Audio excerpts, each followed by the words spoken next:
टिकराटोला ॻोठ आचरमार में Shah Mardan Shah राशदी tuition centre पारां बरसगीर जे अज़ीम गोरीले ऐं इनकलाबी अज़ीम लीडर सूरे बादशाह जन जी 78वीं योम शहादत जे ॾियारे सां हिकु शानदार प्रोग्राम मुनक़िद कयो वियो।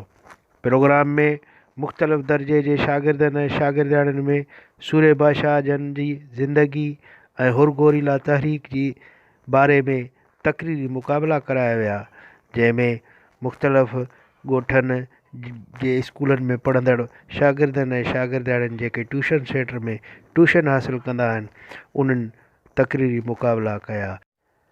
प्रोग्राम जी बाक़ाइदा शुरात हाफ़िज़ ख़ामद बख़्श सिकंदरी महरजन तलावत कलाम पाक पढ़ी कई ऐं प्रोग्राम में नात रसूल मक़बूल सल्लल्लाहु अलैहि वसल्लम हुमैरा ख़ातून जन पढ़ी जो वठण सां दिल ठरी थी पए मिठो नालो मोहम्मद ऐं प्रोग्राम जी मेज़बानी ऐं प्रोग्राम जी कंपेयरिंग जा फ़र्ज़ कमर आज़ाद महरजन पिणु पेश कया।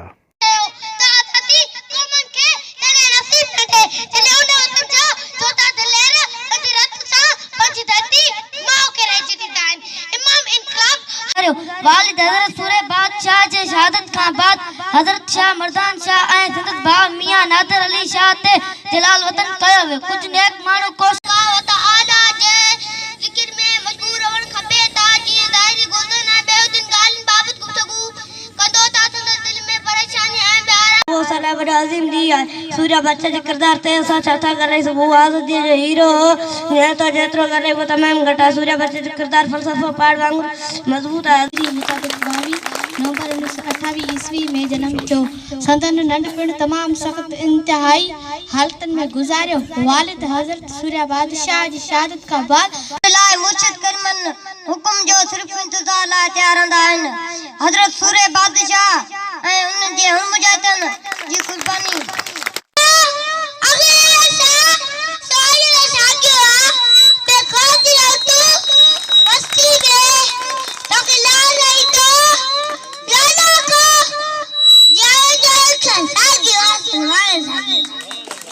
असांजे मुल्क ते आज़ादी ॾियारे हज़रत सूर्य बादशाह किरदार फ़लसफ़ो पहाड़ वांगुरु मज़बूत आहे। हज़रत सूर्य बादशाह असांजे मुल्क जो क़ौमी आसास थो सघे।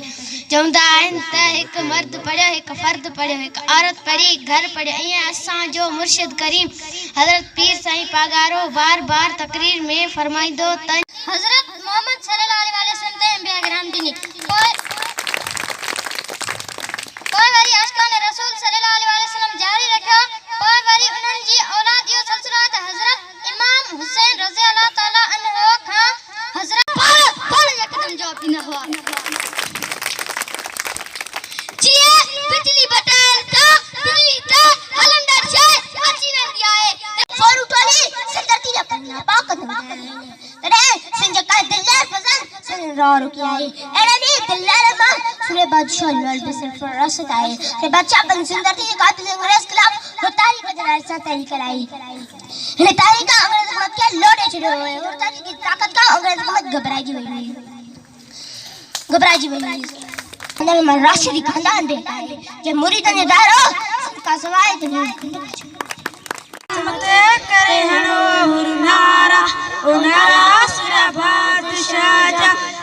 बादशाह जा ओ मुझे दिल बाजा अंग्रेज साजन मानो अड़ाए अंग्रेज साजन मानो अड़ाए गुलामी मजरी छड़ी जे छड़ाए गुलामी मजरी छड़ी जे छड़ाए तुम ते करे हनो हुरनारा उनारा सूर्य बादशाह शहादत है इबादत है नफ्स के पुती तकरा खुदा के पुती ए दोस्ता नफ्स के शिकार छो जब शिकार आए ना जिंदा जा दोस्त के भूखा बोलो जान उन्हीं जी दोस्ती में भलाई न चंदे ए दोस्ता पेट तो जो दुश्मन आए चल बन जा मादर वतन जी आजादी इस्लाम जी सर बुलंदी ला गासे बजा ले कुवत अंग्रेज सम्राट